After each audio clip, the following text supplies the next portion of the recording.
Arian is a man of many talents. He dominated the NFL. He's transitioned to doing podcasts, and now he's doing music.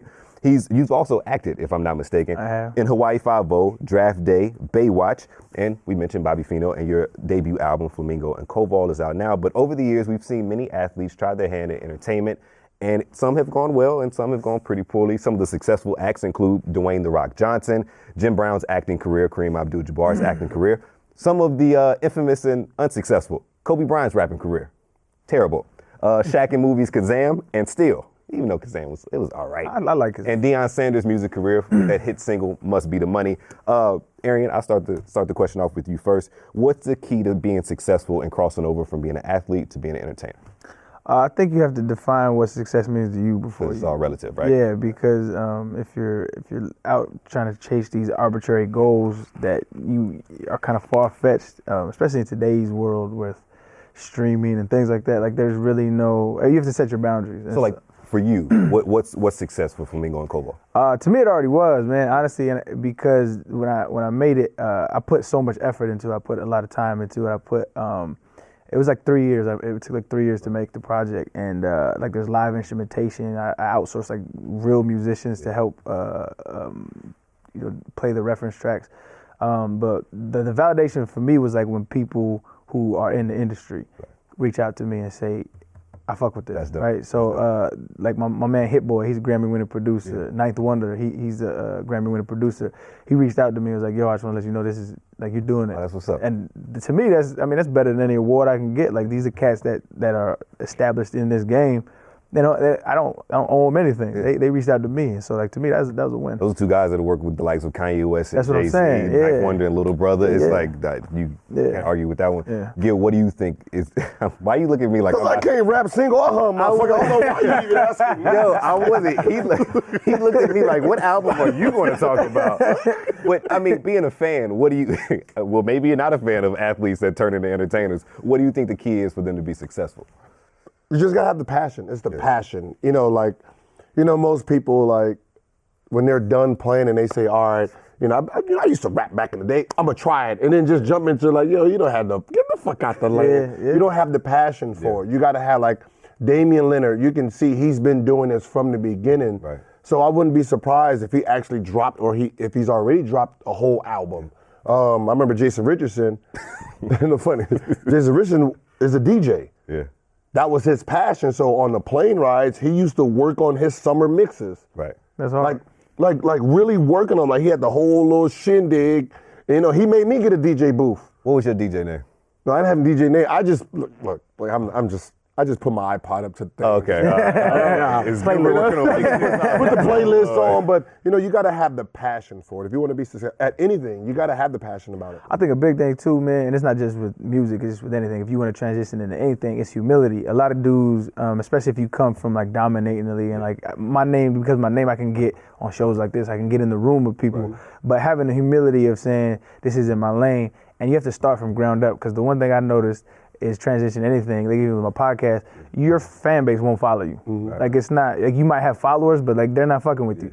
So like you have to respect the craft and then build a following organically. Mm-hmm. And so like you have to be humble. So like you're not gonna have 100 million views on whatever you do. Like it's like you have to eat some of that. Like niggas don't like your shit, but like after a while you keep hitting them with consistency. Like okay, that's how my podcast is growing.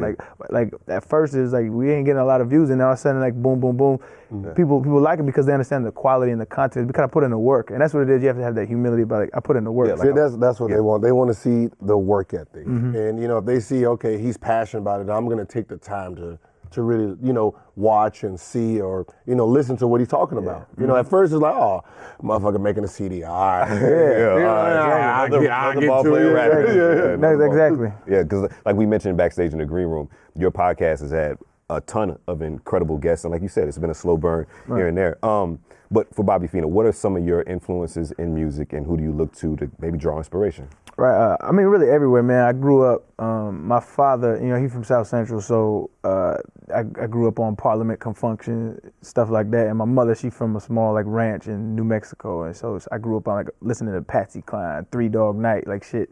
Yeah. It's just off the wall from like the neighborhood I grew up in. But Originally, that's where my foundation comes from, is having a love and a solid foundation of like quality music. Yeah. So I love instrumentation. I love vinyl sound. That's what I came from. And as far as like today, I draw inspiration from anything, man. I'll give anybody a listen, and if I feel like you care about your craft, I'll definitely vibe with it. Like I know cats like all the time they send you SoundCloud links on Twitter or Instagram, whatever. I'll check them out. I don't care how many followers you have. I'll check them out. Better than me. Yeah, I don't roll from the crib like I went to go get gas or something like that. Cat will be like, yo, check my mixtape. I'll pop it in. Like, you never know what you're going to find, man. How many of it is good? Like, just percentage? It's a low percentage. Low percentage. It's a low percentage. Because, I mean, it's just rare to have that quality of, like, musicianship with composition, with the writing ability. I think being special in music is just hard in general, but I'll give it a spin. I found some gems like that, though. Right. Now, I'm sure you were writing and maybe composing music during your time in the NFL, were you? For sure. So how tough was it to juggle both? Was it just a hobby for you? How tough was it to do that? Yeah, I think that's why I never released anything. I wanted to. Like, I've done tracks with Bun B. But like I never released it because, like I said, I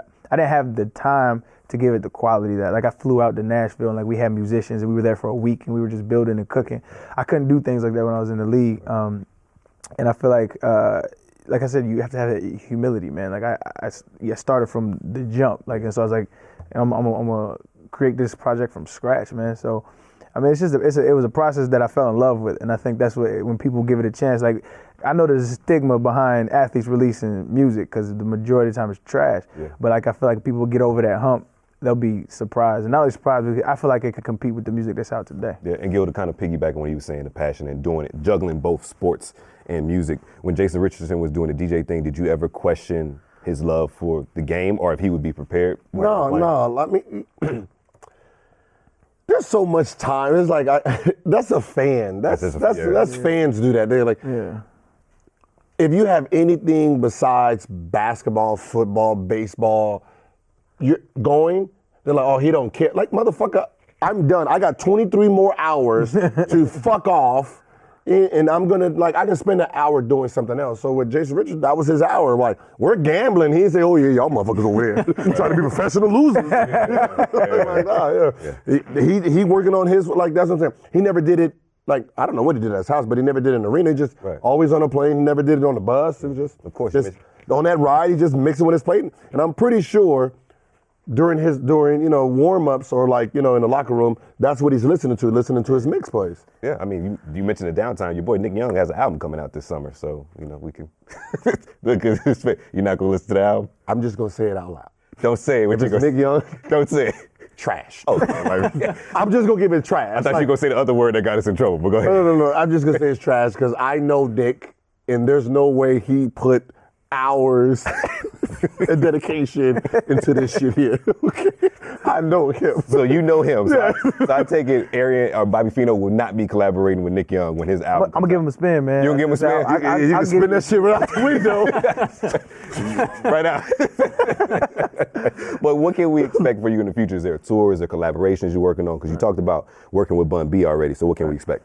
Man, like I said, man, I like to build it organically. I don't like to put up I can get in the rooms, but like I want people to respect it from respecting it. So like I'm starting just by myself, man. Actually, Scarface, like that's one of my good friends, man. And I actually asked him to be on the project, and he listened to the whole project. He said, "Dog, this is no gas, and this is why I feel like it can compete with some of the shit out right now, because if you look at like legends are respecting it." So Scarface hit me. He was like, "I'll do it. I'll give you a feature." But he said, "I don't feel like I'm gonna add anything to this project." I said, "I think you need to do it solo because it's that dope." And that's him co-signing. So it's like, to me, that's a win. But as far as building organically, man, I got some shows on my lineup in Houston.